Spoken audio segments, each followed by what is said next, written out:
اعوذ باللہ من الشیطان الرجیم بسم اللہ الرحمن الرحیم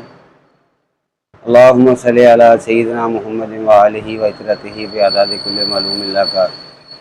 استغفر اللہ الذی لا الہ الا هو الحی القیوم واتوب الیہ یا حی یا قیوم۔ کسان دوستو، آج جس ٹاپک کے اوپر ہم نے آج گفتگو کرنی ہے وہ ہے کہ کپاس کی بڑھوتری کے لیے اس وقت کون سی کھاد زیادہ مفید ہے، یوریا یا کین گوارا۔ اس پر آج تفصیلی گفتگو کریں گے۔ کوشش کروں گا میں آپ کو یہ بات سمجھانے کی کہ یوریا کا استعمال کیوں نہیں کرنا اور کین گوارا کا استعمال کیوں کرنا۔ آگے بڑھنے سے پہلے میرے چینل کو پلیز سبسکرائب کر لیں، اور ویڈیو مکمل ہونے پر اگر آپ یہ راحت محسوس ہو کہ آپ کا وقت ضائع نہیں ہوا تو میری ویڈیو کو لائک ضرور کر دیں، اور کوئی کسی قسم کا سوال ہو تو وہ آپ کمنٹ سیکشن میں آ کر پوچھ سکتے ہیں۔ میں ان کے اچھے طریقے سے جو میرے علم میں ہوتا ہے میں ان کا جواب دیتا ہوں۔ اچھا کسان دوستو، جو بات کرنے والی تھی وہ یہ ہے کہ اس وقت جو اگیتی بیٹی کپاس کاشت کی جا چکی ہے، وہ کپاس جو ہے اب زیادہ تر موسمی اثرات ہیں۔ گرمی کی ہیٹ ویو اچھی خاصی آئی رہی ہے، جس کی وجہ سے شیڈنگ وغیرہ بھی ہوئی ہے، اور اگر شیڈنگ نہیں ہوئی تو اوپر تک جو ہے اس نے ٹینڈوں کو اٹھا لیا ہے۔ تو آپ لوگوں کی ساری زندگی گزری ہے، آپ لوگوں نے دیکھا ہے کہ جب کپاس اوپر تک ٹینڈا بنا لیتی ہے تو پھر اسے چلانا بڑا دشوار ایک مرحلہ ہے۔ وہ پنجابی میں کہتے ہیں جی ایک گیٹھ نا جی اتوں کپاس خالی ہونی چاہیے ٹینڈے تو، اس میں پھول ہونی چاہیے، ڈوڈیاں ہونی چاہیے۔ اب وہ ایسی کپاس بھی آ رہی ہے جو ہم دیکھ رہے ہیں کہ اس میں اوپر تک ٹینڈا میچور ہو چکا ہے۔ تو اب اس کپاس کو چلانے کے لیے اب جو ہے وہ ہم نے کچھ نہ کچھ تو ظاہر ہے فرٹیلائزر کرنا ہے۔ تو کون سا فرٹیلائزر زیادہ بہتر ہے؟ آج ان دو کھادوں کا، یوریا اور کین گوارا کا، ہم آپس میں موازنہ کر کے دیکھتے ہیں، پھر اس کے بعد فیصلہ کریں گے کہ آپ نے کیا ڈالنا ہے، آپ نے یوریا ڈالنی ہے یا آپ نے کین گوارا ڈالنا ہے۔ مجھے سروکار نہ یوریا سے ہے نہ کین گوارا سے ہے، میں کھاد بیچنے والا تو نہیں ہوں، لیکن میں مشورہ دینے والا ہوں۔ تو ناظرین، ہوتا یہ ہے کہ جو یوریا ہوتی ہے، ایف ایف سی کی ہو، سرسبز کی ہو، اینگرو کی ہو، اس میں جو یوریا کا نائٹروجن عنصر ہوتا ہے اس میں وہ ہوتا ہے 46%، 46%۔ اور کین گوارا میں جو اس کا نائٹروجن کا جو شیئر ہوتا ہے وہ 20 سے 21% ہوتا ہے، لیکن یہ کیلشیم اس کی کوٹ اس کے اوپر ہوئی ہوتی ہے، اور ساتھ میں سلفر کی۔ اور یہ دو چیزیں اضافی اس میں آ جاتی ہیں کہ یوریا کا جو دانہ ہوتا ہے اس میں نائٹروجن ہوتی ہے، اور کین گوارا کا جو دانہ ہوتا ہے اس میں نائٹروجن تو ہوتی ہی ہے،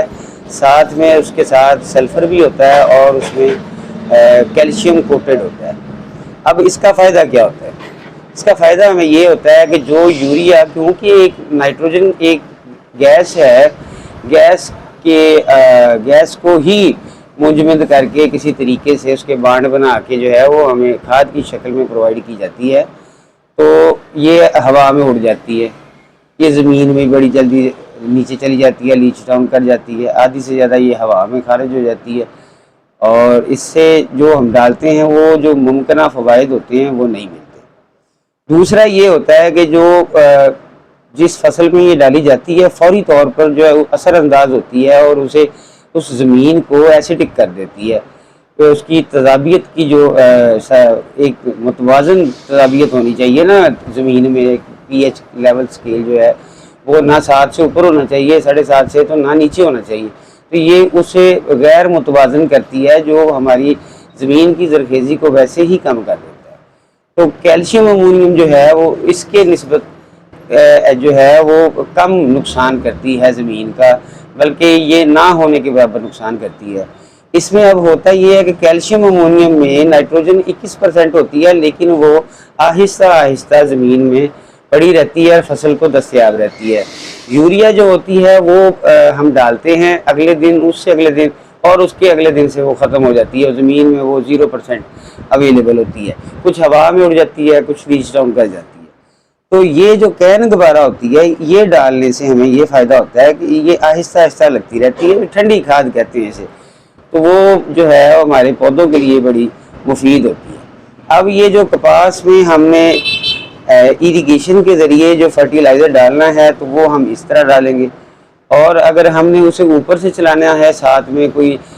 سپرے وغیرہ کرتے ہیں، تو اس میں ہم یقیناً میں آپ لوگوں کو سمجھانے میں کامیاب ہو چکا ہوں شاید میرے حساب سے، کہ اس میں آپ لوگوں نے amino acid, gibberellic acid, N P K اور کاپر زنک میگنیشیم سلفیٹ، اس طرح کے کچھ نہ کچھ سپرے بدل کر لیا کریں، تاکہ آپ کی کپاس کی جو بڑھوتری ہے وہ بہتر سے بہتر ہو سکے۔ کپاس ہی اب ایک ایسی فصل رہ گئی ہے جس سے سارے ذمہ داروں کو اب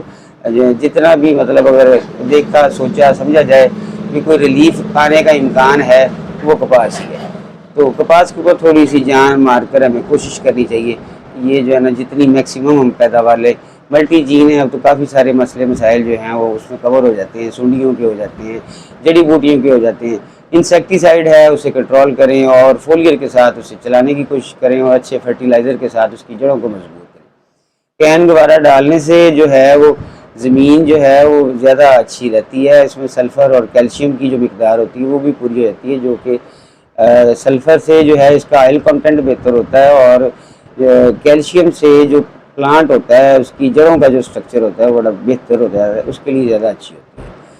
تو میں امید کرتا ہوں کہ جو بات آج میں نے آپ کے ساتھ کی ہے آپ لوگوں کو سمجھ آ گئی ہوگی۔ اللہ تعالیٰ آپ کو اور مجھے لوگوں کے لیے آسانیاں تقسیم کرنے کا شرف عنایت فرمائے۔ کل انشاءاللہ صبح ہم کپاس میں واپس جا کر فیلڈ میں اب اس کی ویڈیوز بنا کے جہاں پر ہم نے جو سپرے کروائے تھے، ریکمینڈ کیے تھے، ان کے رزلٹس لے کے بھی آپ لوگوں کے ساتھ شیئر کریں گے،